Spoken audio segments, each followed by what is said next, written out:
కార్తీక్ గారు, జనార్దన్ గారు, గౌరవనీయులు వేదిక పైనటువంటి ఈ కార్యక్రమానికి సంపూర్ణమైనటువంటి సహకారాన్ని అందించిన ఏసీపీ కిరణ్ కుమార్ గారు, గౌరవనీయులు మాజీ డిఐజీ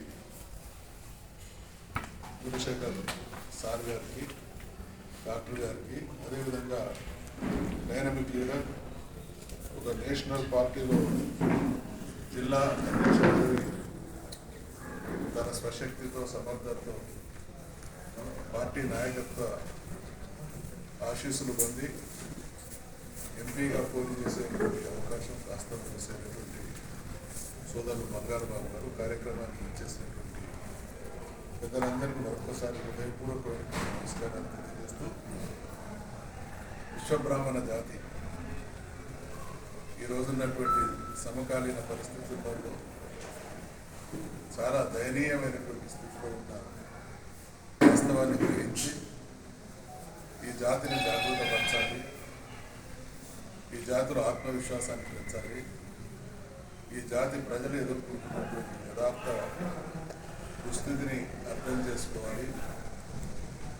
ఇది ఆరంభం మాత్రమే. ఈ ఆరంభం నుండి చివరి దశ చేరే నాటికి ఈ జాతికి పూర్వవైభవం పునఃసంతరించుకోవాలనే అద్భుతమైన ఆలోచన చేసి కార్యక్రమాన్ని మొదలుపెట్టి దానికోసమే అంకితమై అనుకున్న లక్ష్యాన్ని చేరేంత వరకు మడిమ తిప్పేది లేదు అనేటువంటి పట్టుదలతో ఉన్నటువంటి విశ్వనాథుల తమ్ముడికి హృదయపూర్వకమైనటువంటి అభినందనలు. వారు పాదయాత్ర సందర్భంగా అనేక బాధాకరమైనటువంటి సంఘటనలు, సందర్భాలు వారి దృష్టికి వచ్చినటువంటి విషయాన్ని తెలియజెప్పడం జరిగింది.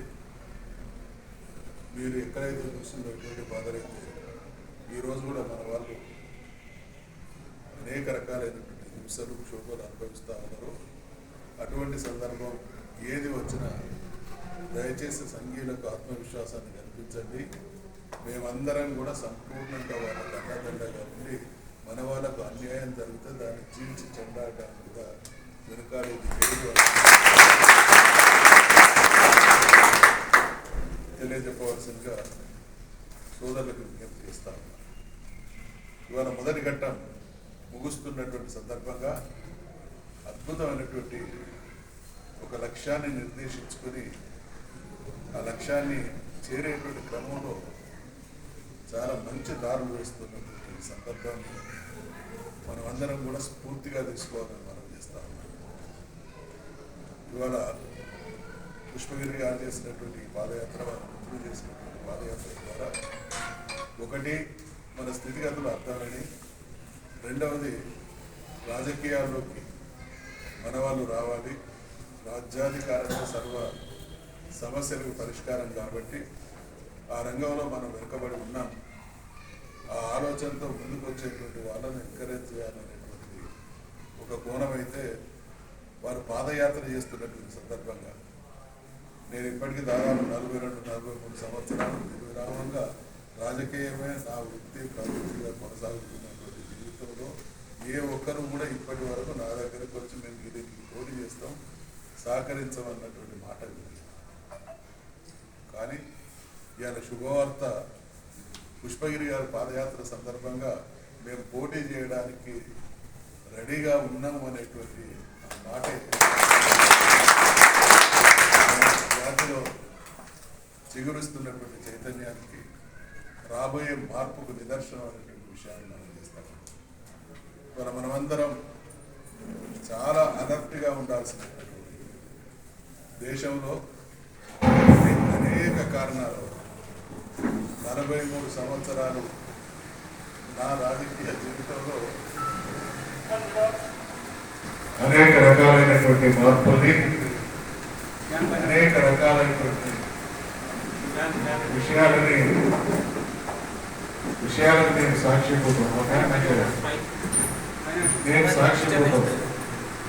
చాలా సందర్భాల్లో ఈ దేశంలో రాజ్యాధికారం ప్రధానంగా నేను మీ అందరికీ చేసేది రాజ్యాధికారంలో మన వాటా దక్కించుకోవడానికి విశ్వబ్రాహ్మణ సమాజం చైతన్యవంతం కావాల్సినటువంటి అవసరం ఉంది అనేటువంటి విషయాన్ని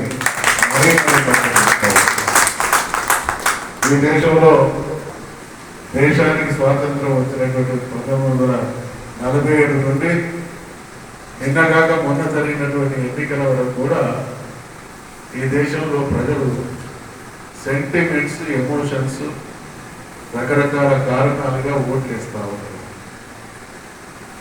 అది ఎమోషన్స్ కావచ్చు, లేదా సెంటిమెంట్స్ కావచ్చు, లేదా ఇంకా ప్రాంతీయ పరమైనటువంటి అవసరాలు కావచ్చు. అయితే ఈ అంశాలన్నిటి శకం ముగుస్తూ ఉన్నది. ఈ అంశాలన్నిటి శకం ముగుస్తూ ఉన్నది. వాస్తవంగా దేశంలో బీసీలకు జరగకూడని అన్యాయం జరిగింది. దేశంలో 80 నుండి 90% ఉండేటువంటి బీసీలకు రిజర్వేషన్ లేవు, మంత్రిత్వ శాఖ లేదు, కేటాయింపులు లేవు. మరి బీసీలకే లేనప్పుడు బీసీల్లో సంఖ్యాపరంగా మధ్యస్థంగా ఉన్నటువంటి మనకు అవకాశాలు దక్కేటువంటి అవకాశమే లేదు. ఇటువంటి పరిస్థితుల నుండి ఇవాళ దేశంలో నిన్న మొన్న మీరు చూస్తూ ఉన్నారు. తెలంగాణలో కానీ భారతదేశంలో కానీ మేమెంతో మాకంతా అనేటువంటి నినాదం భారతదేశాన్ని ప్రశ్నిస్తారు. ఎక్కడ చూసినా రాజ్యాధికారానికి మమ్మల్ని దూరం చేసేందు, రాజ్యాధికారంలో మా వాటా దక్కకుండా మేము అభివృద్ధి చెందే ప్రసక్తే లేదు అనేటువంటి మాట దేశంలో, రాష్ట్రంలో, ప్రాంతాల్లో వినవస్తున్నటువంటి సందర్భంగా మనమందరం కూడా రాజ్యాధికారం